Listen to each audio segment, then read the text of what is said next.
এমন কোনো মানুষ নেই যে তার মধ্যে কম বেশি দুশ্চিন্তা বা হতাশা নেই। অর্থাৎ সকল মানুষের মধ্যেই কম বেশি দুশ্চিন্তা ও হতাশা রয়েছে। আর এই হতাশা ও দুশ্চিন্তার মূল উৎস হচ্ছে শয়তান। শয়তানের মূল কাজই হচ্ছে মানুষকে হতাশা ও দুশ্চিন্তাগ্রস্ত করা। কারণ মানুষ যখন হতাশা ও দুশ্চিন্তাগ্রস্ত হয় তখন সে ধীরে ধীরে আল্লাহর রহমত থেকে নিরাশ হতে থাকে এবং আল্লাহ কর্তৃক প্রদত্ত নেয়ামতকে সে ভুলে যায়। ফলে শয়তান তাকে আস্তে আস্তে কুফরের দিকে ঠেলে দেয়।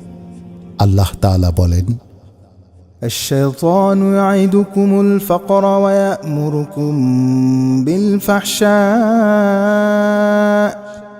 والله يعدكم مغفرة منه وفضلا।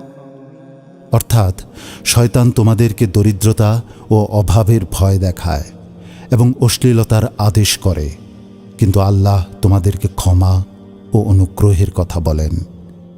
সূরা আল বাকারা আয়াত 268।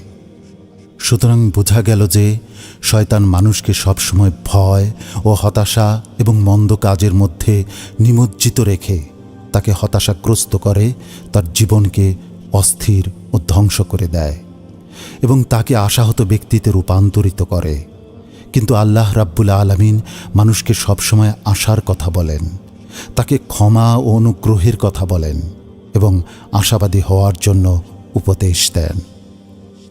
আল্লাহ রাব্বুল আলামিন বলেন, لا تقنطوا من رحمة الله। অর্থাৎ তোমরা কখনো আল্লাহর রহমত থেকে নিরাশ হও না।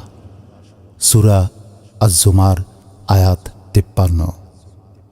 অন্যত্র আল্লাহ পাক বলেন, ولا تيأسوا من روح الله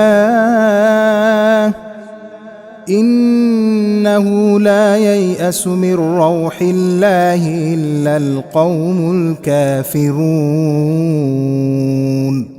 অর্থাৎ আল্লাহর রহমত থেকে তোমরা নিরাশ হও না।